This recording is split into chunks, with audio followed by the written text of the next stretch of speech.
Hello, and welcome to the Well Woman podcast with me, Dr. Frances Pitzilis. Always deal with your healthcare professional and use this information for education and entertainment.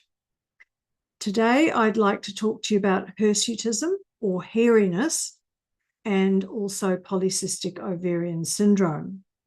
And I'm going to share the screen and use some slides today. Hirsutism, polycystic ovarian syndrome, and hormones.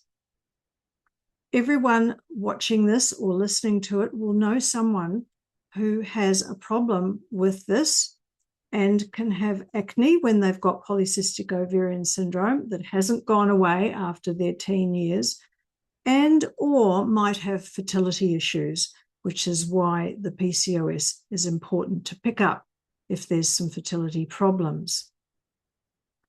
Excessive hair is one of the most common endocrine disorders that we know about, and it affects around 10% of women. It affects confidence, gives a reduced sense of femininity, and it may cause mental trauma and emotional anguish. And it's important not to miss an important medical cause and not just allow young women to be going to the laser clinics and just having it all removed without perhaps checking that there's not an underlying cause that is important to identify and treat. So this is an example of excessive hirsutism or excessive hair. The pattern is not in the usual pattern. So the definition of it is radical versus pathological patterns. The hair distribution in normal hairiness that's racial is the same distribution that's normal, but just a bit more. Whereas abnormal hairiness shows increased hair distribution on the face, neck, abdomen, as well as other areas like the back. Now, when this abnormal hairiness is present, it's important to start looking into it. So here's another example if you're looking at the video. This is excessively abnormal hair on the abdomen. So what are the causes? Well, there are a percentage of people where no cause is found, and doctors call that idiopathic. I've mentioned racial. So there are some races like Mediterranean, Indian, and Middle Eastern women where this is actually quite normal, but it's in the normal pattern. Endocrine conditions, menopause, when you're before, during, or after menopause and there's a hormonal imbalance, this can be present. Polycystic ovarian syndrome, underactive thyroid. The reason it's important not to miss an important cause is because excessive hairiness in the wrong area could be related to tumors of the ovary, the pituitary, or the adrenal glands. Another cause is excessive testosterone from a tumor or an endocrine problem, or perhaps the patient is using too much testosterone. And then you need to also think about insulin resistance, and this occurs in diabetes, polycystic ovarian syndrome, and excessive insulin causes excessive androgens or male hormones.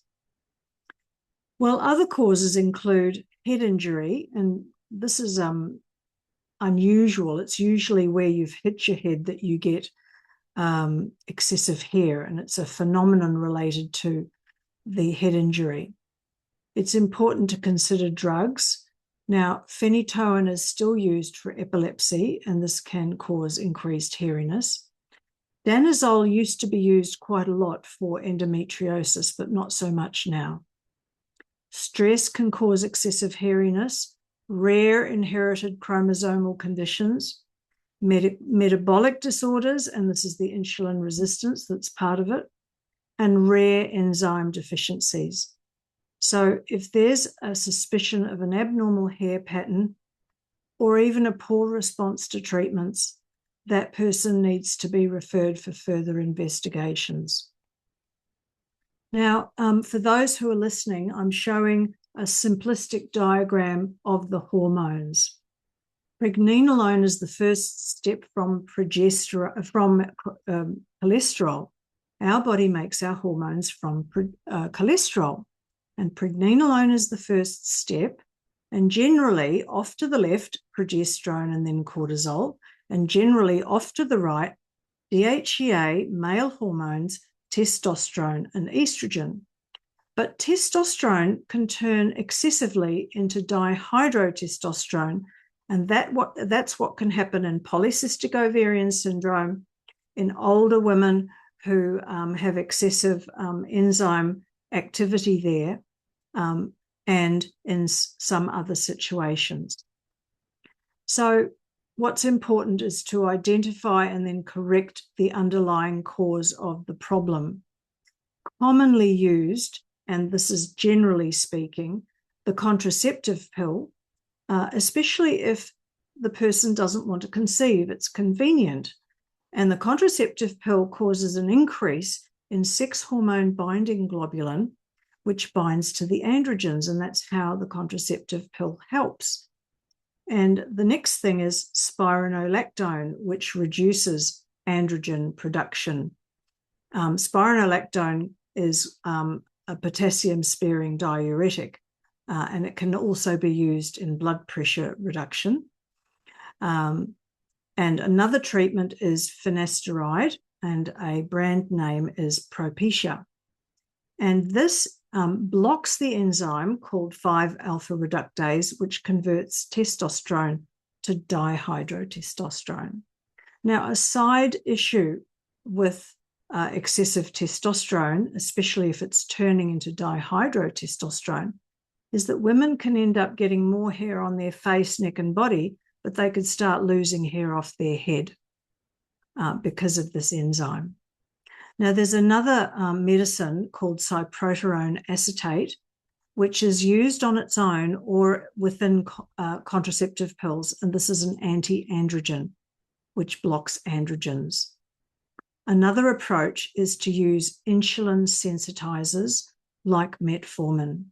And Metformin you've heard about already on this podcast, and all the wonderful benefits that it has. And it's very beneficial in polycystic ovarian syndrome and diabetes because it helps insulin resistance, it helps weight loss, and it helps bring back the cycle in those who haven't got a cycle or an irregular cycle. Now, if the person's been on any of these medicines and then stops them, they need to be prepared that they might get more hair growth, and the benefits of the medicine will be reversed if they stop the medicine. So here's a diagram. I'm sorry that it's a bit blurred, but it's showing the 4-ring molecule of testosterone and the enzyme 5-alpha reductase that's turning it into 5-alpha dihydrotestosterone. So what are the natural therapies if you don't want to have drugs? Natural blockers of 5-alpha reductase include zinc, evening primrose oil, soy foods, flaxseed oil, and progesterone. And you can also use omega-3 fish oil, which helps to reduce inflammation. And that there are natural supplements that reduce insulin resistance and can lower blood sugar. And they include vitamin C, chromium, magnesium, zinc, and other things. Of course, with the excessive hair, you need to think about how can you get rid of that in the meantime. And there are various things that people have tried and done. They've tried bleaching the hair with hydrogen peroxide, but it's not necessarily suitable for very hairy people. Plucking can cause irritation, as can waxing. Shaving can be useful if there are not many areas, but it might be difficult if there are large areas. And of course, there are chemical depilatories, but these can cause irritation.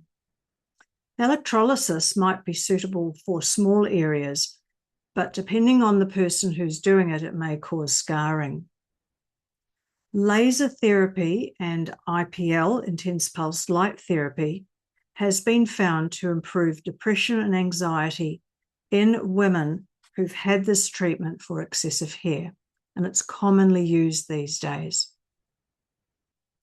So what you need to know about laser and light therapies for hair reduction is that no laser or IPL can permanently remove your hair. You need to remember that you need a course of treatment, and by the end of your course, you will achieve about 85% eradication at best.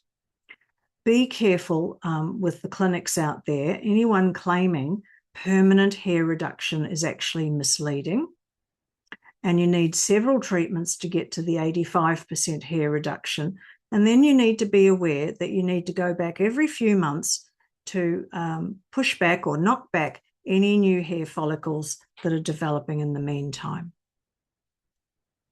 Now, I want to talk to you about estrogen dominance. I've mentioned that previously when I was speaking about progesterone, and it's very, very common that instead of getting a nice boost of progesterone in the second half of the cycle, for various reasons, for example, polycystic ovarian syndrome and endometriosis, and in women who are stressed or approaching menopause, that boost of progesterone in the second half of the cycle is not there.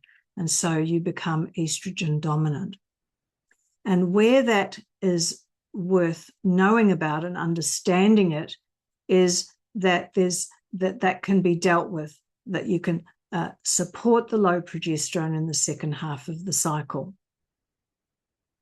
Sometimes overdosing with estrogen, as in the case of the early stages of menopause, can also cause problems.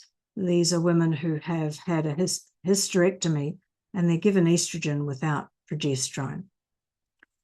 But the general sort of symptoms of estrogen dominance, which polycystic ovarian syndrome sufferers have, includes fatigue, breast tenderness, premenstrual syndrome, fluid retention, headaches. If you have got periods, they can be heavy or painful, fibrocystic breast disease, uterine fibroids, mood swings, dry vagina, hot flushes. Yes, dry vagina and hot flushes are not just from low estrogen. They can be from low progesterone. Other symptoms include reduced libido, as I've mentioned previously, loss of scalp hair, anxiety, sleep problems, postnatal depression, acne, PCOS, and endometriosis. Let's talk about natural progesterone. It's made from soy in a factory or a compounding pharmacy and is the same as your body, and it acts all over your body. It's named bioidentical progesterone or micronized progesterone. Now, before I move on, in New Zealand, until perhaps three years ago or so, women could only get the compounded product, but now they can also have access to funded Utrogestan, which is bioidentical but has a couple of additives. And that's why a small percentage of women might not tolerate it, and then they'll have to obtain the compounded progesterone. Now, how does natural progesterone compare with synthetic progestins that are used often in the contraceptive pill and in the past used quite a lot in hormonal replacement therapy or menopausal replacement therapy? These synthetic progestins are not natural. They act only in the uterus and can give numerous side effects. And the short story includes bloating, migraine, depression, and they can actually increase acne.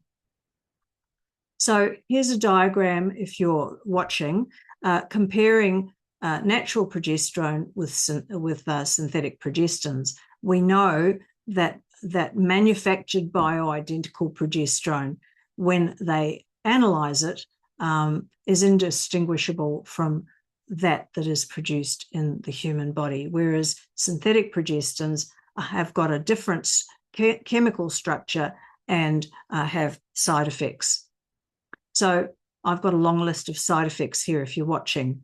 Acne, lack of periods, backache, breakthrough bleeding, breast tenderness, change in weight, jaundice, decreased glucose tolerance, diarrhea, dizziness, swelling, fever, fluid retention, flushing, acid reflux, genital abnormalities, headaches, insomnia, irritability, jitteriness, lethargy, loss of scalp hair, depression, nausea, nervousness.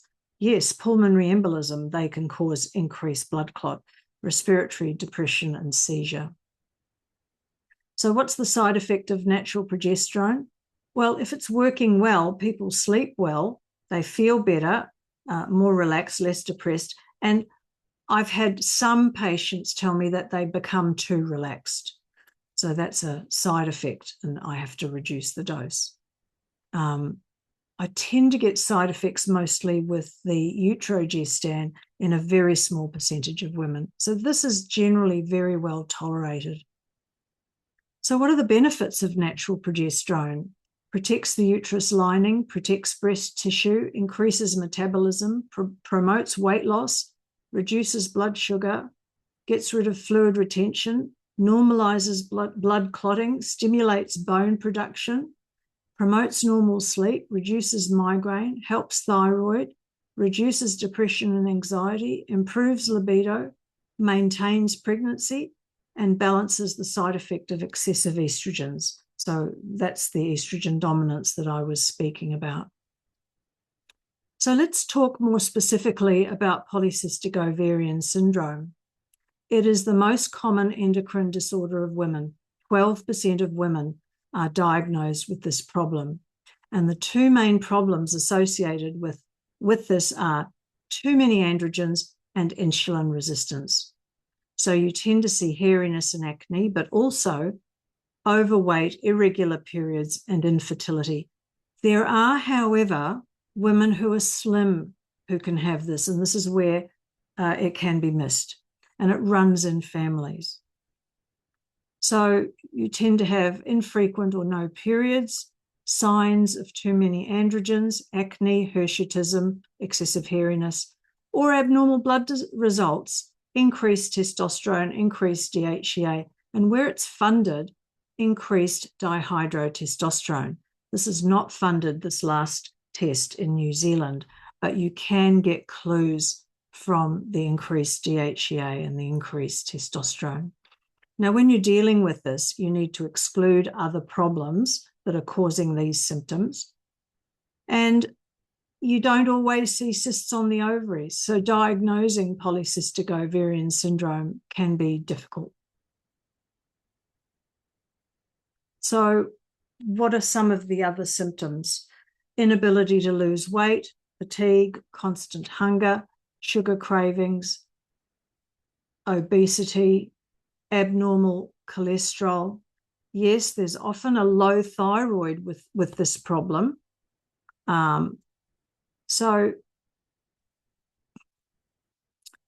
yes, polycystic ovarian syndrome is associated with insulin resistance and the risk of diabetes, heart disease, anxiety and depression, and a hidden underactive thyroid can be associated with this, and often it's not picked up, and if it had been picked up, it would have helped the acne and it would have helped the weight loss.